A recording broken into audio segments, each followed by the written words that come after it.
نحمده ونصلي ونسلم على رسوله الكريم اما بعد فاعوذ بالله من الشیطان الرجیم بسم اللہ الرحمن الرحیم ان عروة بن الزبیر ان سعید بن زید بن عمرو بن نفیل خاصمته عروہ بنت اوس الى مروان بن الحكم وادعت انه اخذ شيئا من ارضها فقال سعيد انا كنت اخذ من ارضها شيئا بعد الذي سمعت من رسول الله صلى الله عليه وسلم قال ماذا سمعت من رسول الله صلى الله عليه وسلم قال سمعت رسول الله صلى الله عليه وسلم يقول من اخذ شبرا من الارض ظلما طوقه إلى 7 أراضين فقال له مروان أن لا أسألك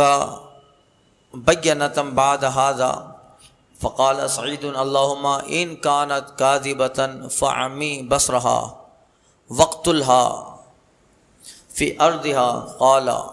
فما ماتت حتى ذهب بصرها وبينما هي تمشي في أرضها إذ وقعت في حفرة فماتت متفق علیہ۔ یہ روایت حضرت عروہ بن زبیر رضی اللہ تعالیٰ عنہ سے ہے۔ حضرت عروہ بن زبیر یہ حضرت زبیر بن عوام کے بیٹے ہیں، تابعی ہیں۔ ابو عبداللہ ان کی کنیت ہے، اور ان کی ماں حضرت اسماء یہ حضرت عائشہ صدیقہ رضی اللہ تعالی عنہ کی بہن ہے، اور عروہ بن زبیر یہ عبداللہ بن زبیر کے بھائی ہیں۔ ہجری 22 میں پیدا ہوئے اور مدینہ کے بڑے قراء اور قاری لوگ تھے، ان میں سے آپ تھے۔ اور دوسرا اس حدیث میں جن کا ذکر ہے سعید بن زید، یہ سعید بن زید عشرہ مبشرہ میں سے ہیں، یعنی وہ خوش نصیب 10 صحابہ جن کو رسول اللہ صلی اللہ علیہ وسلم نے دنیا ہی میں جنت کی بشارت دے دی، ان میں سے ایک سعید بن زبیر ہیں۔ سعید بن زبیر ان کا ذکر سنتے ہیں، حضرت عمر فاروق اعظم کے قصے میں حضرت عمر کے بہنوئی تھے، اور وہ واقعہ مشہور ہے۔ حضرت عمر کو پتہ چلا تھا ان کی بہن اور بہنوئی بھی ایمان لے آئے ہیں، تو تلوار لے کر نکلے تھے۔ حضرت سعید بن زبیر ہی سے انہوں نے قرآن سنا اور پھر ایمان لے آئے۔ تو یہ سعید بن زبیر، سعید بن زید جو ہے یہ حضرت عمر کے بہنوئی ہیں اور بہت مقبول الدعا تھے۔ سوا جنگ بدر کے بہت ساری جنگوں میں، غزوات میں سرکار صلی اللہ علیہ وسلم کے ساتھ رہے، اور فاروق اعظم رضی اللہ تعالی عنہ کی بہن فاطمہ بنت خطاب یہ ان کی بیوی صاحبہ ہیں حضرت سعید بن زید کی۔ سنیے اب حدیث شریف سناتا ہوں۔ عروہ بن زبیر روایت کرتے ہیں کہ سعید بن زید، سعید ابن زید بن عمرو بن نوفل سے عروہ بنت اوس نے مروان بن حکم کی کچہری میں جھگڑے کا مقدمہ دائر کیا۔ مروان یہ آپ جانتے ہیں، مروان بن حکم یہ مدینہ میں کچھ زمانوں تک حاکم رہا، گورنر رہا۔ ابو عبد الملک مروان بن حکم قریشی اموی بادشاہ گزرا ہے، خلیفہ، اور غالباً حضرت عمر بن عبد العزیز جو تھے ان کا دادا ہے، عمر بن عبد العزیز۔ اور یہ سرکار صلی اللہ علیہ وسلم کے زمانے میں پیدا ہوا، مگر وہ حضور کی زیارت نہ کر سکا، کیونکہ سرکار صلی اللہ علیہ وسلم نے اس کے باپ حکم کو طائف کی طرف نکال دیا تھا، بھگایا تھا حکم۔ اور اسلامی جو جنگیں ہوئی عثمان غنی رضی اللہ تعالیٰ عنہ کا زمانہ اور بعد میں اس کا بہت بڑا رول رہا ہے اس میں غلط کام میں مروان بن حکم کا، اور منافق قسم کا آدمی تھا۔ تو روایت کرتے ہیں عروہ بن زبیر کہ حضرت سعید بن زید رضی اللہ تعالی عنہ ہیں، ان سے عروہ بنت اوس، یہ مدینہ کے رہنے والی خاتون کا نام ہے، اس نے مروان بن حکم کی کچہری میں سعید بن زید کے خلاف ایک مقدمہ دائر کیا۔ جھگڑا کچھ زمین کا تھا، زمین کا، اور حضرت سعید بن زید اور یہ جو عورت ہے عروہ بنت اوس، اس کا مکان پاس پاس میں تھا اور کچھ زمین کا جھگڑا تھا، تو اس عورت نے مقدمہ حضرت سعید بن زید کے خلاف مروان کی کچہری میں دائر کیا۔ ودعت، اور دعویٰ کیا کہ انہ اخذ شیء من ارضها، کہ سعید بن زید نے اس کی زمین کا حصہ لے لیا ہے۔ اس عورت نے دعویٰ کیا کہ انہوں نے میری زمین کا حصہ لے لیا ہے۔ خیر سعید بن زید آئے تو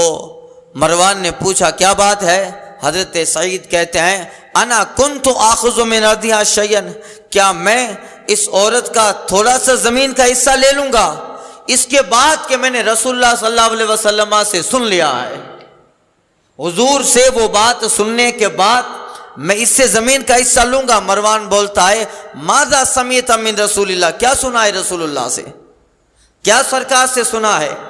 سعید کہتے ہیں کہ سمعت رسول اللہ صلی اللہ علیہ وسلم، میں نے حضرت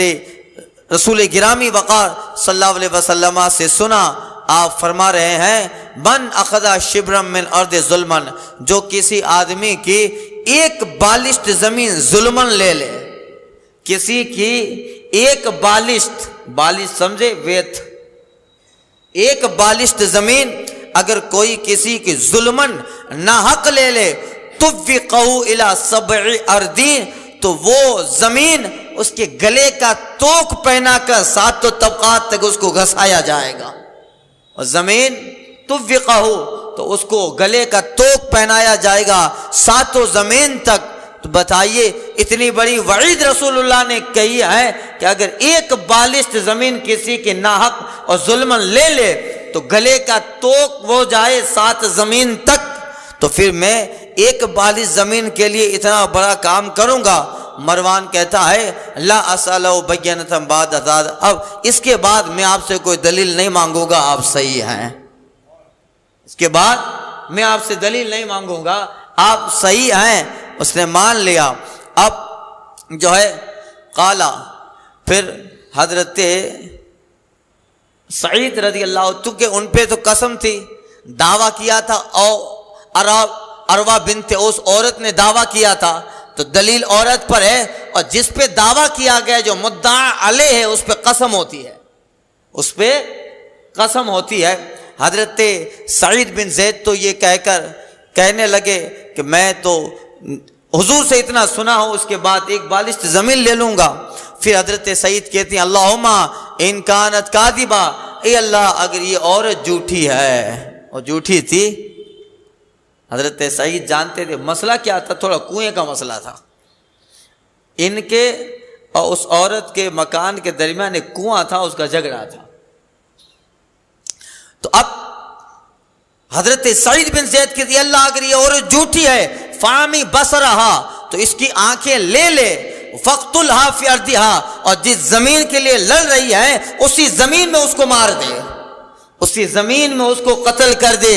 حضرت سعید نے یہ دعا کی، لوگ راوی کہتے ہیں فماتت، وہ عورت مر گئی، کس طرح؟ کہتے ہیں حتی ذہب بصرہا، یہاں تک کہ آخری عمر میں اس کی آنکھیں چلی گئی، وہ بینما ہی تمشی فی ارضہا، اور وہ اندھی ہو گئی اسی درمیان کہ وہ اپنی زمین میں چل رہی ہے جس زمین کے جھگڑے کو لے کر مقدمہ حضرت سعید بن زید کے خلاف مروان کی کچہری میں دائر کیا تھا، وہ زمین کا ٹکڑا تھا۔ راوی کہتے ہیں کہ وہ اندھی ہو گئی، وہ اپنی زمین کے اس ٹکڑے میں چل رہی ہے، اذ وقعت فی حفرتیں، یہاں تک کہ جس کنویں کا مسئلہ تھا، ایک دن اندھی تھی تو چلتے چلتے اسی کنویں میں گر گئی، مر گئی،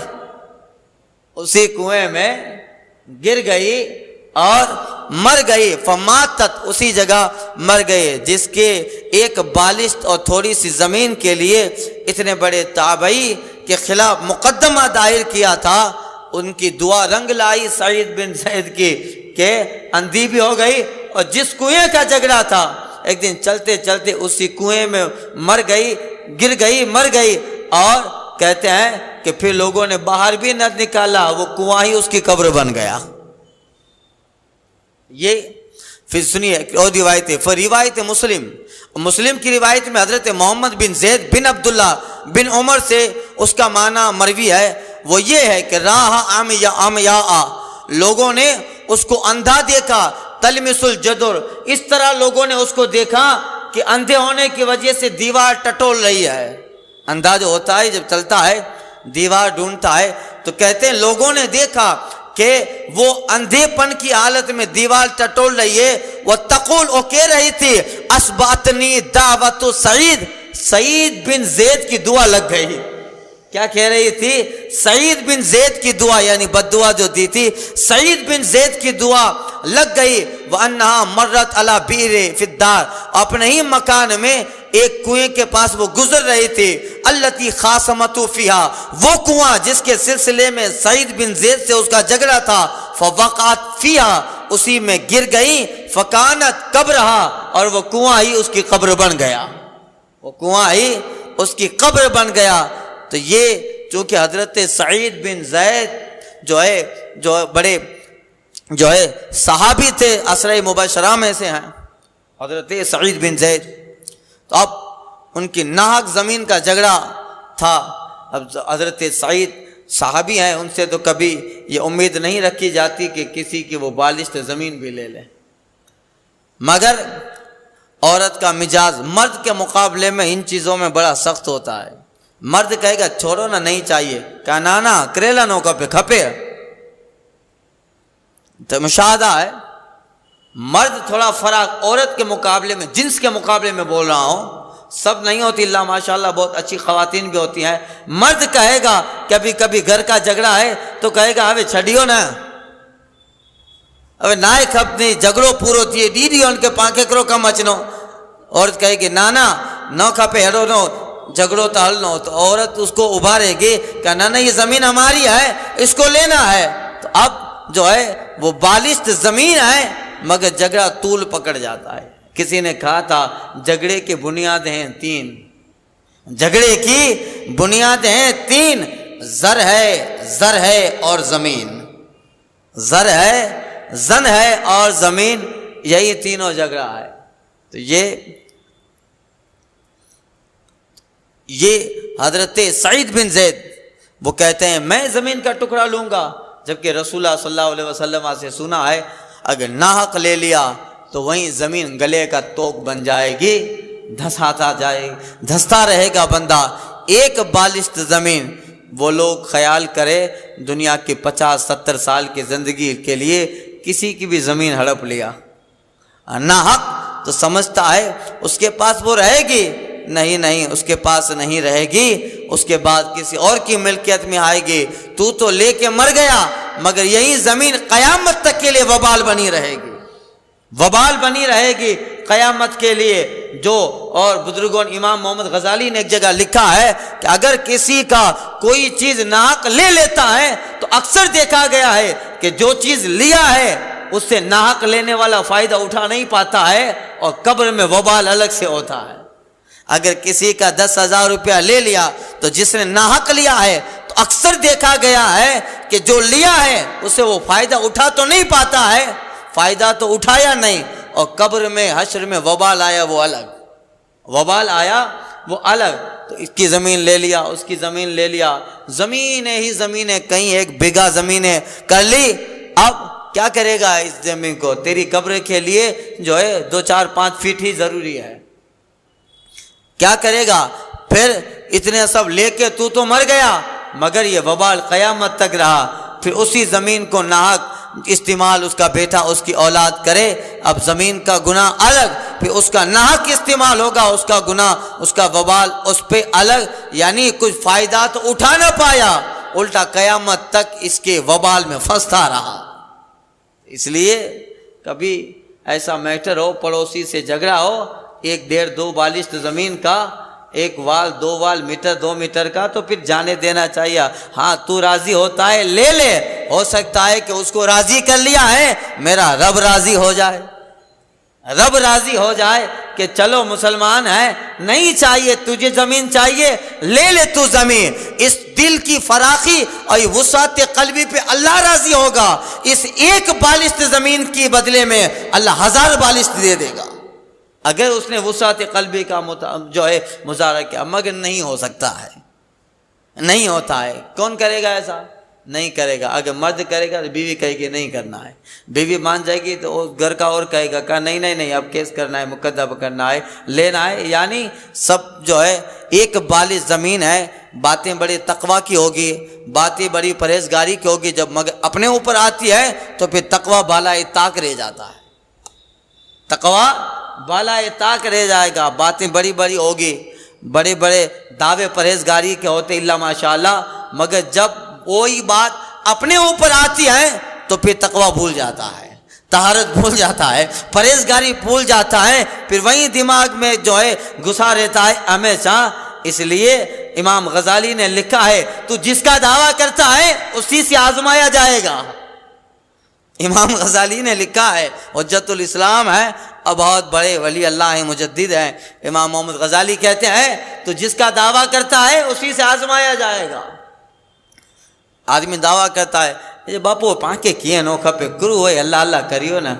بہو چھوکرا ہے دھندو کرے تا سارو ہلے تو مکان ہے، بہو سارو ہے اوے پانکے کیے نہ کھپنو اللہ اللہ کرے، یہ پرہیزگاری کا دعویٰ کر رہا ہے، اور پھر کبھی 1-2 سال کے بعد اسی کے پاس والے مکان میں اس کا جھگڑا ہو جائے گا، آدھی بالش زمین کے لیے اس سے جھگڑا ہوگا۔ امام غزالی کہتے ہیں جس کا دعویٰ کر رہا تھا اسی میں آزمایا گیا۔ اب تو کہہ رہا تھا کہ پانکے کیے نو کھپے، اب ادھر تیرا امتحان ہے، اب ادھر تیرا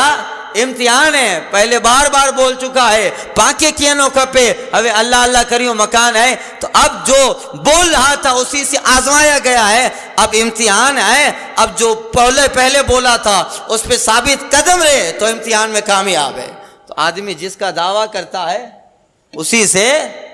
آزمایا جاتا ہے۔ تو یہی ہے، اللہ تعالیٰ حسن عمل دے اور اللہ تعالیٰ وسعت قلبی عطا فرمائے، ظرف اللہ تعالیٰ اتنا وسیع کر دے کہ یہ دل اور دل کی کائنات ہمیشہ مومنوں کے لیے وار رہے، کھلی رہے۔ تو یہ ہے، یہ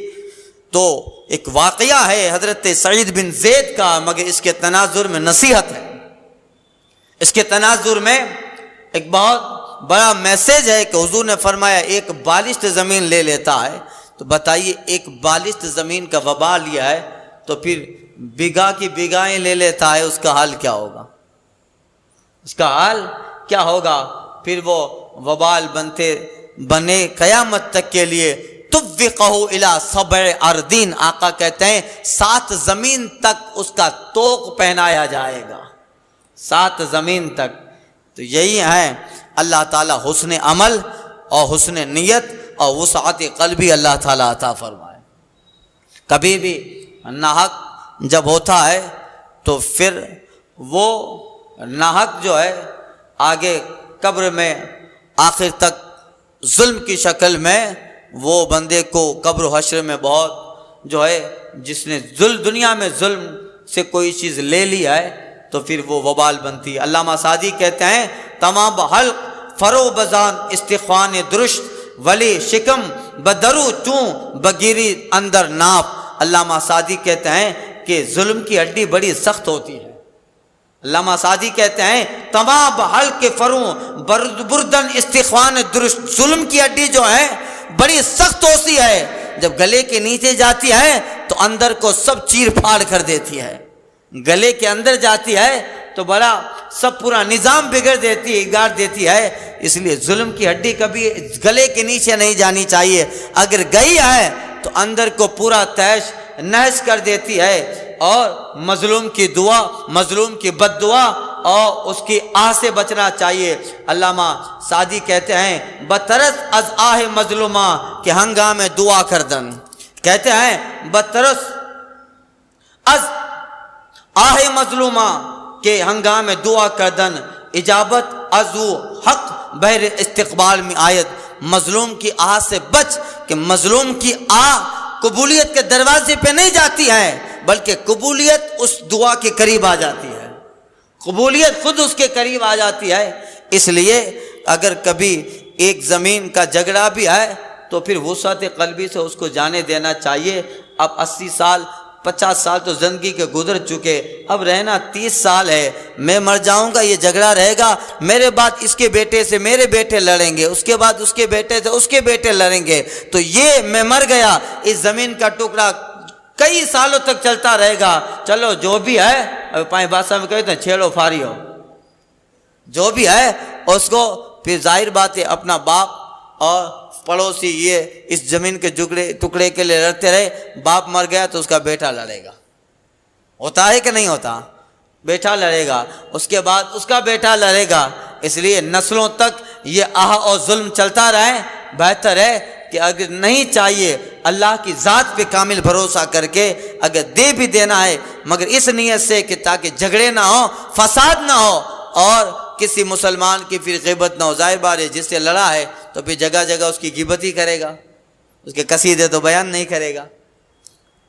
کہ میرا پڑوسی جس سے زمین کا جھگڑا ہے تو وہ اس کے لیے قصیدے تو بولے گا نہیں، پھر جگہ جگہ اس کے خلاف باتیں کرے گا، تو غیبت کا گناہ الگ، برائی کا گناہ الگ۔ اللہ تعالیٰ حسن توفیق، حسن عمل عطا فرمائے۔ تو یہ ہوتا ہے، اور مظلوم جس کی ضمیر لی ہے، علامہ سعدی نے کہا ہے، ایک واقعہ لکھا ہے گلستان میں، کہ ایک جو وزیر تھا بادشاہ کا، وہ مزدوروں سے کم قیمت میں لکڑیاں خریدتا اور مالداروں کو بہت اعلیٰ قیمت میں بیچتا۔ مزدوروں سے، اب قحط کا زمانہ تھا، سوکھا پڑا تھا، مزدور کیا کرے گا کہ کوئی لینے والا نہیں ہے، اس لیے یہ جتنے میں لے رہا ہے دینا ہی پڑے گا، جتنے میں لے رہا ہے دینا پڑے گا۔ تو علامہ سعدی کہتے ہیں کہ کم قیمت میں مزدوروں سے لکڑیاں خریدتا اور بہت زیادہ قیمت میں سیٹھوں کو دیتا، بہت تھوڑی سی مدت میں اچھا بنا لیا، بہت اچھا بنا لیا۔ اکثر لوگوں کو جلدی مالدار ہونے کا بھوت سوار ہوتا ہے، راتوں رات میں مالدار بن جاؤں، راتوں رات میں مالدار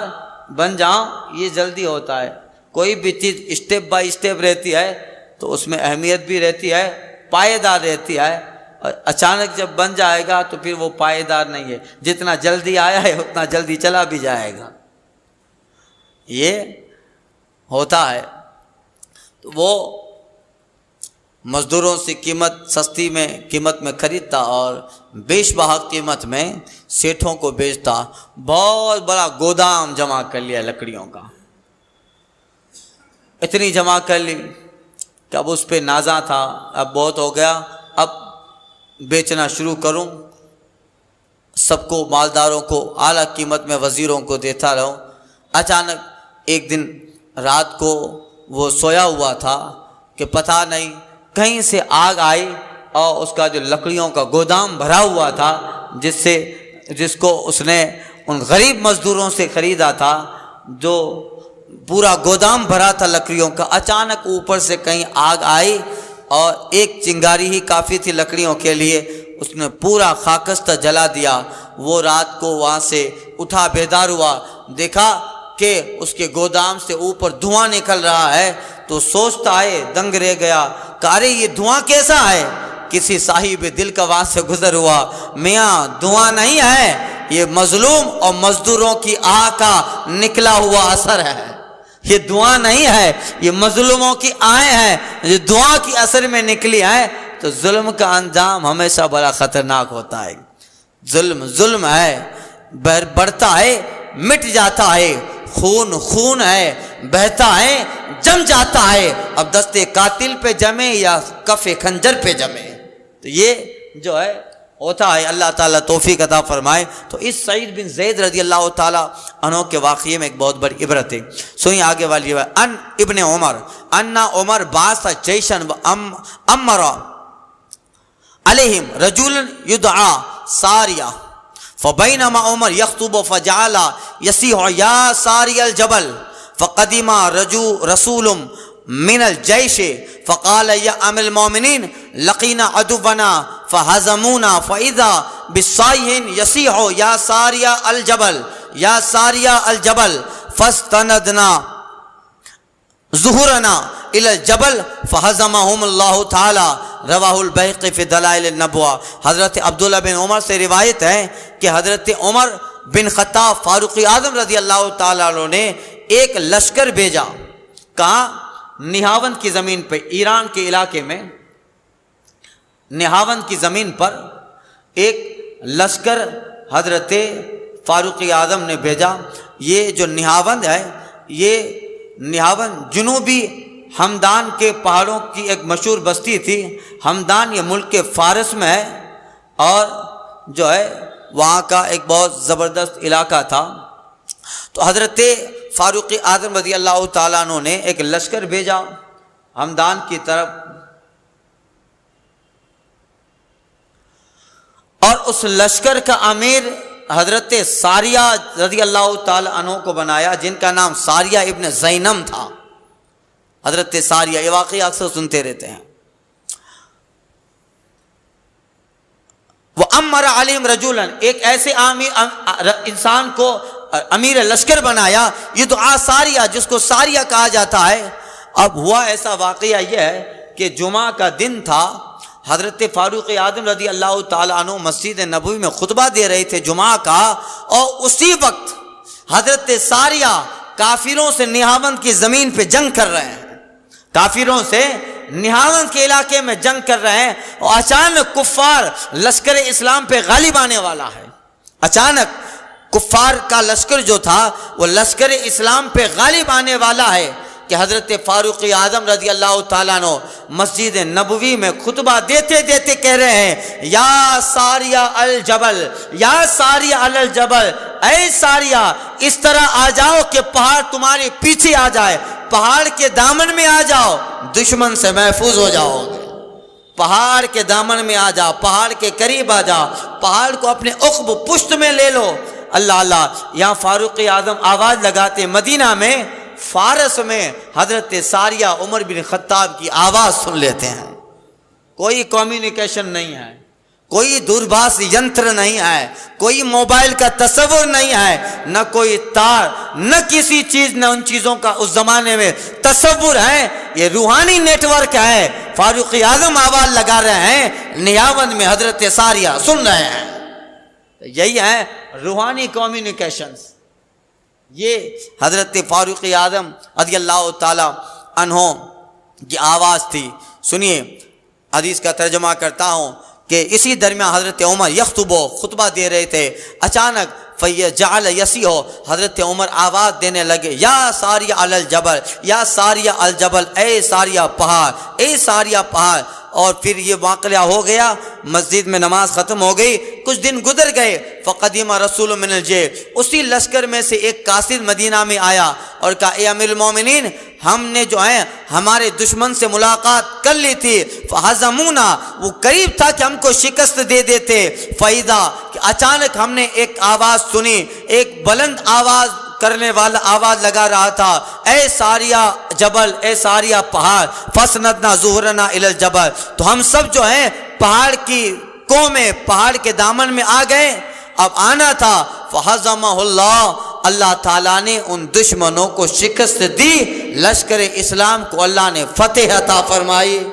تو یہ عمر کی آواز تھی، جو نہاون میں فاروق اعظم کی آواز حضرت ساریہ سن رہے ہیں۔ اللہ اللہ، تو یہ جو ہے حضرت عمر کی کرامت کہ ان کی آواز وہاں تک پہنچی، اور حضرت ساریہ کی کرامت کہ عمر کی آواز کو وہاں سن لیا۔